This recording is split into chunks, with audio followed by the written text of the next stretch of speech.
The Little Beggar, Part 3, written by Algernon Blackwood. The objectionable word was omitted, but the man scarcely heard the words at all. For mist swam before his eyes, the street lamps grew blurred and distant, the drizzle thickened in the air. He still heard the wild, sweet song of the bird, still knew the west had gold upon its lips. It was the rest of the world about him that grew dim. Strange thoughts rose in a cloud.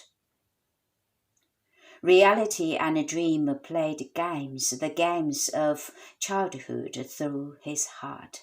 Memories, robbed flamingly, trooped past his inner side, radiant, swift, and as of yesterday, closing his eyelids for a moment to the outer world.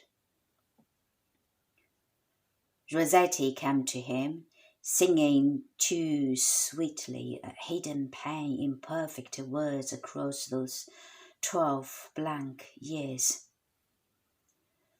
The hour that might have been, yet might not be, which man's and woman's heart conceived and bore, yet whereof time was barren.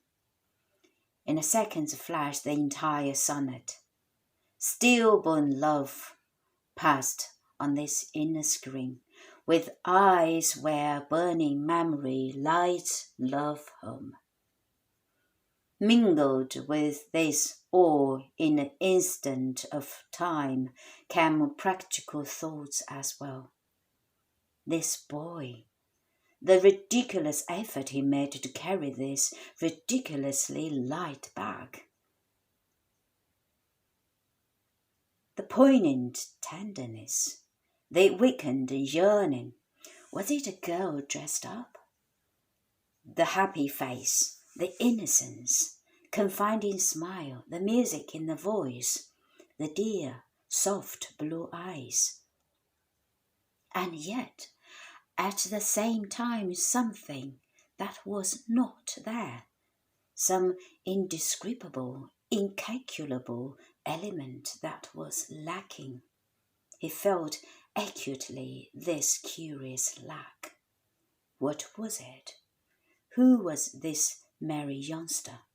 He glanced down cautiously as they moved side by side. He felt shy, hopeful, marvellously tender. His heart yearned inexpressibly. The boy, looking elsewhere, did not notice the examination, did not notice, of course, that his companion caught his breath and walked uncertainly. But the man was troubled.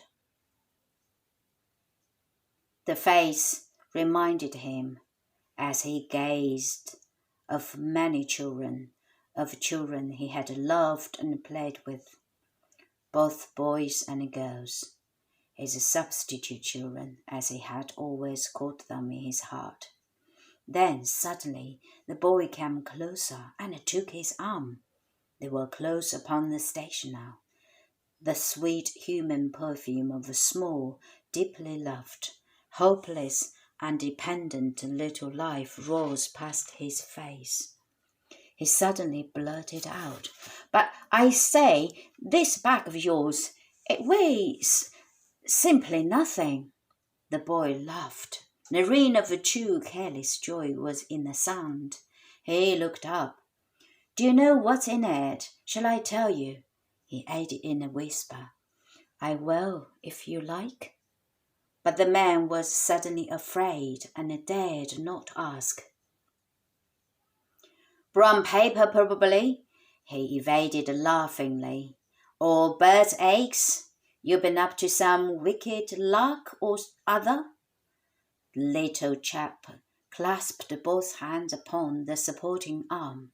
He took a quick dancing step or two, then stopped dead and made the man stop with him. He stood on tiptoe to reach the distant ear.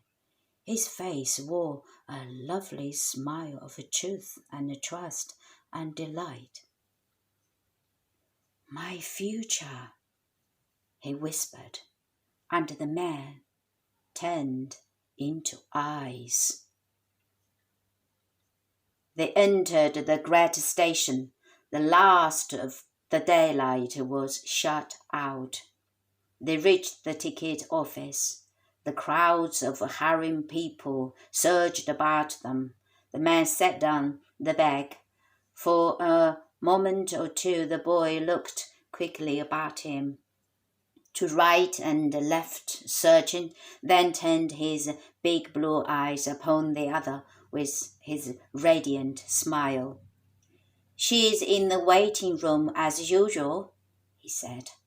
"I will go and fetch her, though she ought to know you're here." He stood on tiptoe, his hands upon the other's shoulders, his face thrust close. "Kiss me, father. I shan't be a second."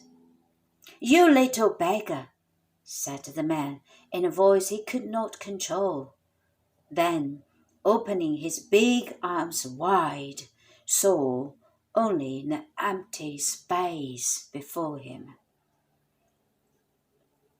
He turned and walked slowly back to his flat instead of to the club, and when he got home he read over for the 1000th time the letter. Its ink a little faded during the 12 intervening years in which she had accepted his love, 2 short weeks before death took her.